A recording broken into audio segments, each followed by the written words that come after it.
नमस्कार। आज आपका चैप्टर है नवमः पाठः परोपकारः। ये चैप्टर है आपका नवमः पाठः परोपकारः। आइए स्टार्ट करते हैं। परोपकाराय फलन्ति वृक्षाः, परोपकाराय वहन्ति नद्यः, परोपकाराय दुहन्ति गावः, परोपकाराय सतां विभूतयः। परोपकाराय चतुर्थी विभक्ति है यहाँ पे। तो यहाँ पे परोपकाराय, परोपकार के लिए फलन्ति वृक्षाः, वृक्ष फल देते हैं परोपकार के लिए ही। परोपकाराय वहन्ति नद्यः, परोपकार के लिए ही नदियाँ बहती हैं। परोपकाराय दुहन्ति गावः, परोपकार के लिए ही गायें दूध देती हैं। और परोपकाराय सतां विभूतयः, जो सज्जनों की जो संपत्ति होती है, जो अच्छे लोगों की सज्जनों की होती है, वो संपत्ति या उनका जो भी उनके पास संपत्तियाँ होती हैं वो भी परोपकार के लिए होती हैं। फिर से एक बार देखिए, परोपकाराय फलन्ति वृक्षाः, परोपकार के लिए ही वृक्ष फलते हैं। परोपकाराय वहन्ति नद्यः, परोपकार के लिए ही नदियाँ बहती हैं। परोपकाराय दुहन्ति गावः, परोपकार के लिए गायें दूध देती हैं। और परोपकाराय सतां विभूतयः, सतां मतलब सज्जनों की जो संपत्तियां होती हैं वो परोपकार के लिए ही होती हैं। आगे आइए, अब इसका सेकंड का श्रोत्रम श्रुतनैव न कुंडलेन दानेन पाणिन न तु कंकणेन विभाति काया करुणापराणां परोपकारैर् न तु चंदनेन। श्रोत्रम श्रुतनैन न कुंडलेन, श्रोत्रम जो कान है, कानों की शोभा ना कुंडलेन, वेद को सुनने से ही होती है। सुन्नैव श्रुतनैव, श्रुतनैव मतलब और ना कि कुंडल पहनने से, नैव मतलब नहीं होती है। जो कान की शोभा होती है वे अच्छे वचन सुनने में है, ना कि कुंडलेन, ना कि कुंडल पहनने से, नैव मतलब नहीं है। दानेन पाणिन तु कंकलेन, कंकड़ेन सॉरी, तो दानेन पाणिन, पाणिन पाणी मतलब हाथ, हाथ की शोभा जो है दान से होती है, ना कि कंगन पहनने से होती है। विभाति काया करुणापराणां, जो शरीर है वो शोभायमान कब होती है? करुणा करने पर से, हर किसी के ऊपर दया करने से ही शरीर की शोभा होती है। अगर आपके अंदर दया भाव नहीं है तो शरीर की शोभा भी नहीं है। और परोपकाराय न तु चंदनेन, करुणा से होती है, ना कि करुणा से होती है और दूसरों पर परोपकार से होती है, ना कि चंदन लगाने से। शरीर की सुंदरता दूसरों पे करुणा करने से और दूसरों पर परोपकार के लिए होती है, ना कि चंदन लगाने से। ठीक है, अब आगे आती है, परोपकार शून्य से धिंग मनुष्य से जीवितम। परोपकार से शून्य मतलब जिन परोपकार से रहित, धिंग मतलब धिक्कार है, मनुष्य से जीवितम मनुष्यों का जीवन, परोपकार से विहीन मनुष्यों का जीवन धिक्कार है। जीवन तो पशुवाह, जीवो तो पशु के जैसा भी देखो, पशु भी जीते हैं।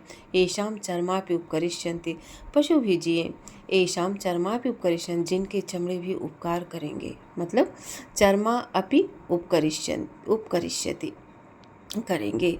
पशु भी जीते हैं जिनके चमड़े भी उपकार करते हैं। येषाम जिसके चर्माप्य उपकरिष्यति, अर्थात भविष्य में जाके उनके चमड़े भी उपकार करेंगे।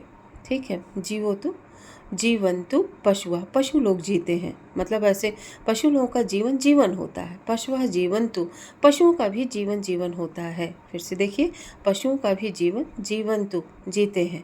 येषाम इन जिनके, जीवंतु जीने के बाद जिनके चमड़े भी उपकार करेंगे, मतलब बाद में उनके चमड़े भी उपकार करेंगे।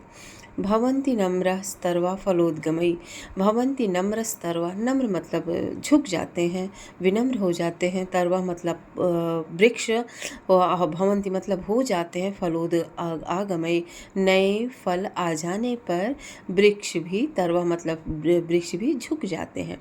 नवाम्भिर अविलंबिनः, जलों से युक्त बादल भी नीचे ही झुक जाता है, मतलब नीचे ही बरसता है। नवाम्भिर अविलंबिना, नीचे ही बस, नवीन बूंदों से भरा हुआ जो बादल होता है वो नीचे ही बरसता है।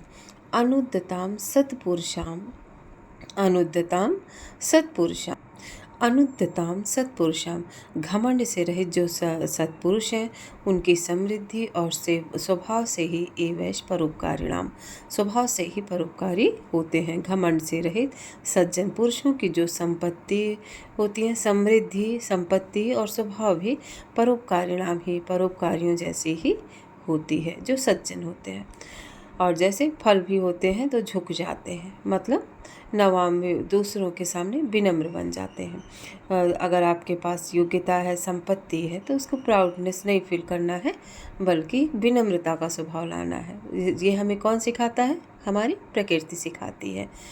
यदा यदा ही पुरुषः कल्याणे कुरुते मनः, जब जब ही पुरुष कल्याणे कुरुते मनः, कल्याण करना चाहता है, जो पुरुष कुरुते मनः कुरे, ऐसे ऐसे मन, कल्याण में कुरुते उसका मन लगता है, तथा तथा से सर्वथा सिद्ध्यन्ते नात्र संशय, उसका वैसे ही सब प्रकार से सिद्धि को प्राप्त होता है। नात्र संशय, यहाँ कोई संशय नहीं है, मतलब कर भला तो हो भला। जब जब पुरुष का मन कल्याण की तरफ कल्याण करना चाहता है, वैसे वैसे ही उसकी भी सब प्रकार से सिद्धि होती है। नात्र संशय, यहाँ कोई ऐसी संशय नहीं है। अष्टादश पुराणेषु व्यासस्य वचनद्वयम्, 18 पुराणों में व्यास का 2 ही वचन है, मतलब 2 ही मत हैं व्यास के।